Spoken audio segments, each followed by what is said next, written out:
Hello everyone, कैसे हैं आप लोग। आई होप कि आप लोग बहुत अच्छे होंगे। अच्छे जो है वो पढ़ाई सबका चलता होगा। आज के इस वीडियो में हम लोग क्लास 10वीं का जो है हुआ एक्सरसाइज यानी प्रश्नावली 2.2 का question number first number question को सॉल्व करेंगे। तो चलिए ये देखिए, क्वेश्चन नंबर फर्स्ट कहता है निम्न द्विघात बहुपद के शून्यक ज्ञात कीजिए और शून्यकों तथा गुणांकों के बीच के संबंध की सत्यता की जांच कीजिए। कहता है यानी ये जो यानी कि इसमें जो है वह यानी कि नंबर ऑफ क्वेश्चन 6 है, यानी कि छोटा क्वेश्चन है। और कहता है सभी का जो है वह कहता है कि जो है वह यानी कि द्विघात बहुपद यानी कि द्विघात बहुपद के शून्यक यानी कि नंबर 1 में कहता है शून्य ज्ञात करने के लिए और जो है शून्यकों तथा गुणांकों के बीच जो है वह संबंध की सत्यता की जांच करने के लिए कहता है। तो बारी बारी से हम सभी क्वेश्चन को सॉल्व करेंगे। तो इसमें जो है वह इस वीडियो में जो है वह फर्स्ट नंबर क्वेश्चन को सॉल्व करेंगे। तो देखिए यहाँ पे जो है वह यानी फर्स्ट का जो है वह फर्स्ट नंबर क्वेश्चन दिया है वो हम पहले लिख देंगे, दिया है। तो जो दिया हुआ है उनको हम पहले लिख देते हैं, दिया है। तो दिया है हमारा, दिया हुआ है x² माइनस ये 2x माइनस 8। तो देखिए यानी शून्यक निकालने के लिए इनको बराबर 0 कर दीजिएगा, बराबर 0 कर दीजिएगा। आगे चल के जो है वो हम पढ़ेंगे द्विघात समीकरण, तो उसमें आपको हम बताएंगे द्विघात समीकरण का व्यापक रूप क्या होता है। द्विघात बहुपद का जो व्यापक रूप होता है वही द्विघात समीकरण का भी होता है, बस उसमें यही सिर्फ फर्क रहता है। इसमें 0 नहीं करते हैं, उसमें हम 0 कर देते हैं। तो यहाँ पे जो है वह शून्यक निकालने के लिए इसको जो है वह 0 के बराबर करेंगे, तभी जाके इनका शून्यक निकलेगा। तो 0 के बराबर कर दिए। अब देखिए इसका जो है वह हम हल करते हैं यानी सॉल्व करते हैं। तो इनको हम सॉल्व करेंगे। तो देखिए यहाँ पे x² का गुणांक कितना है, x² का गुणांक है 1। x² का गुणांक कितना है तो 1 है। तो यहाँ पे जो है वह हम यानी अभाज्य गुणनखंड विधि से जो है इनको हम सॉल्व करते हैं। तो अभाज्य गुणनखंड विधि आप लोग क्लास 8 में जो है वह पढ़े हैं, यानी कि क्लास जो है 8वीं में जो है वह पढ़े हैं। अगर आप वहाँ पर भी जो है वह नहीं पढ़े हैं तो यहाँ पे आपको हम बता देते हैं एकदम जो है वह 0 लेवल से हम कैसे अभाज्य गुणनखंड करते हैं। तो देखिए ये जो फर्स्ट टर्म x² का जो गुणांक होगा उनको और जो अचर पद होगा उनको जो है वह गुना कर दीजिएगा, यानी कि फर्स्ट टर्म और लास्ट टर्म, यानी कि फर्स्ट पद यानी कि पहला पद और लास्ट वाला पद जो होगा उनको आप लोग गुना कर दीजिएगा। तो देखिए पहला पद जो है वो हमारा क्या है x² है, तो उसके हम यानी गुणांक को लेते हैं तो 1 गुने 8 कर देंगे, यानी कि 1 को हम 8 से गुना कर देंगे। 1 को जो है वो हम 8 से पहले गुना कर दिए। अब देखिए ये कितना रिजल्ट आया था, हमारा आया 8। 8 का जो है वो आप अभाज्य गुणनखंड करिएगा। तो 8 का अभाज्य गुणनखंड करेंगे तो ये हमारा आएगा 2 से 4 और ये 2, यानी कि ये हमारा आएगा ये 2 गुने 2 गुने 2। अब देखिए 8 को आप इस तरीका से जो है वह यानी कि जोड़िएगा घटाइएगा कि जो है वह -2x हो जाएगा, यानी कि जोड़िएगा घटाइएगा तो -2x होना चाहिए और गुना करिएगा तो -8x आना चाहिए। यानी कि देखिए इसको हम गुना किए तो इसका माइनस यानी 8 है तो ये -8 दे देंगे तो ये हमारा -8 हो जाएगा। यानी कि हम जो है वह इसको जो है वह यानी 2 गुने 2 गुने 2 यानी कि इसको अभाज्य गुणनखंड किए हैं तो 2 गुने 2 गुने 2 आया है। तो इसको जो है वह आप इस तरीका जो है वह तनिकी जो है वह जोड़िएगा घटाइएगा जो है वह -2 आना चाहिए और गुना करेंगे तो -8 आना चाहिए। तो देखिए यहाँ पे ये जो है वह 2 दूनी कितना हुआ 4 हुआ और ये कितना है तो 2 है।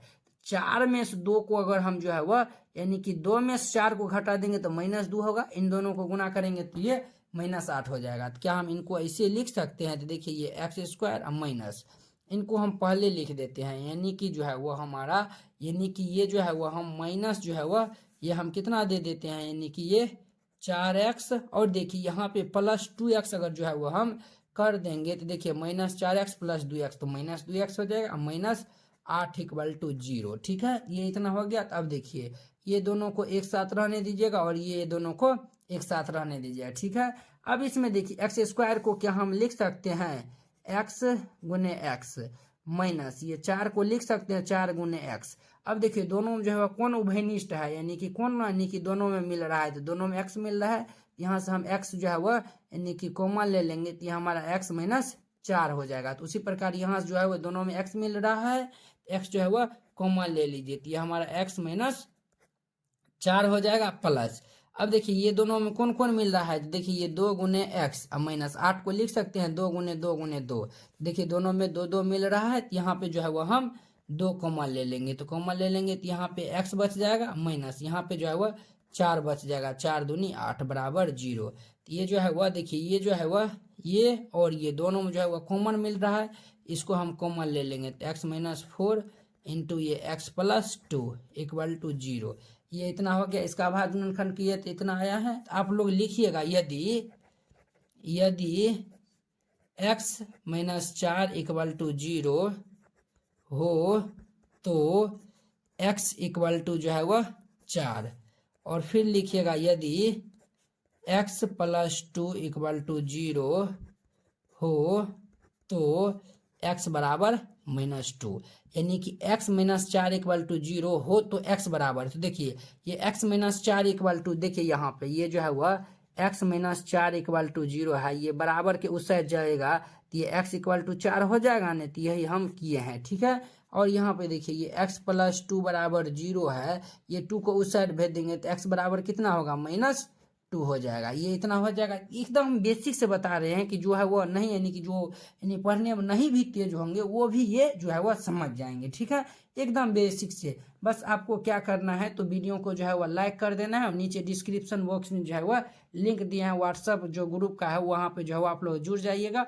जब भी जो है क्लास का नोटिफिकेशन होगा आप यानी कि उस ग्रुप में जो है वो हम आपको डाल देंगे, तो आप लोग जो है वह देख सकते हैं। तो ये हम इतना मान लिए हैं। अब देखिए ये तो हम शून्यक निकाल ली है, तो यही जो है वह हमारा क्या होगा, तो आंसर हो जाएगा। एक आंसर जो है वह यही हमारा आंसर हो जाएगा, ठीक है। अब देखिए, अब कहता था ये जो है वह क्वेश्चन में कहता था ये जो है वह शून्यक तो हम निकाल लिए, ठीक है, और आगे क्वेश्चन में कहता था शून्य ज्ञात कीजिए, और जो है वह शून्यकों तथा गुण्यांकों के बीच जो है वह संबंध की सत्यता की जांच करने के लिए कहता है। तो चलिए अब जो है वह हम जांच करते हैं। तो जांच करते हैं तो जो है वह यानी कि यहाँ पे देखिए, यहाँ पे जो है वह ये जो x का जो ये मान निकला है, 2x का मान निकला है, उसमें जो है वह एक अल्फा का मान हो जाएगा। तो अल्फा इक्वल टू जो है वह 4 तथा बीटा इक्वल टू माइनस 2 ले लीजिए, ठीक है। ये अल्फा इक्वल टू 4 और बीटा इक्वल टू माइनस 2। तो देखिए यानी द्विघात बहुपद का जो है वह व्यापक रूप क्या होता था, तो आपको हम बताए थे ax² प्लस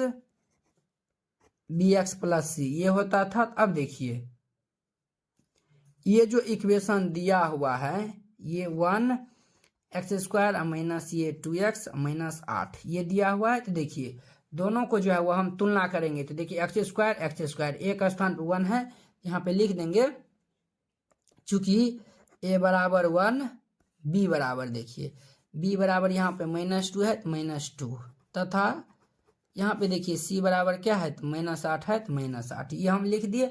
अब यहाँ पे हम क्या करते हैं तो जांच देते हैं, यहाँ पे जो है वह जांच करते हैं। तो जांच करते हैं तो आपको हम बताए हैं शून्यकों का योगफल, यानी कि यहाँ पे जांच लिख दीजिएगा तब जाके लिखिएगा शून्यकों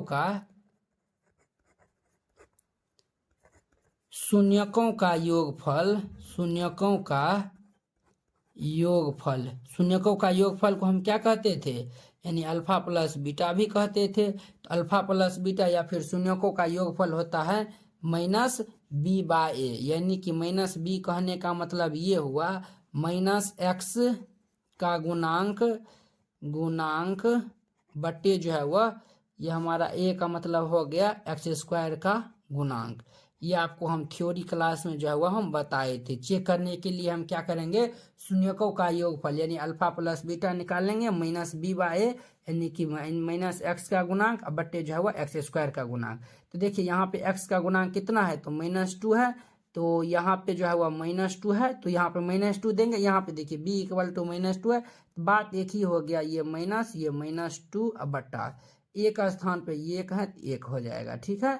तो यहाँ पे देखिए ये जो है वह माइनस माइनस प्लस ये जो है वह 2 आया है, ये 2 आया है। अब देखिए यहाँ पे अल्फा का वैल्यू हम कितना निकाले थे 4, ये 4 प्लस बीटा का वैल्यू निकाले थे -2, तो -2 और ये जो है वह आया है 2। तो देखिए 4 में से नहीं 4 प्लस माइनस 4 -2 बराबर 2। देखिए 4 में से 2 जाएगा तो कितना होगा तो 2 हो जाएगा। तो देखिए ये 2 बराबर 2 आया है, यानी कि जो है ये हम जांच किए हैं एकदम परफेक्ट है, एकदम सही है, ठीक है। 2 बराबर 2 आ गया क्योंकि 2 जो है वह 2 के बराबर है। अब एक और होता था, वह क्या होता था तो शून्यकों का जो है वह गुणनफल होता था। तो यहाँ पे हम लिख देंगे शून्यकों का गुणनफल,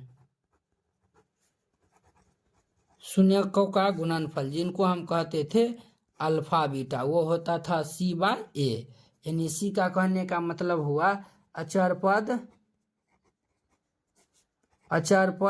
बटे जो है वह x² का गुणांक।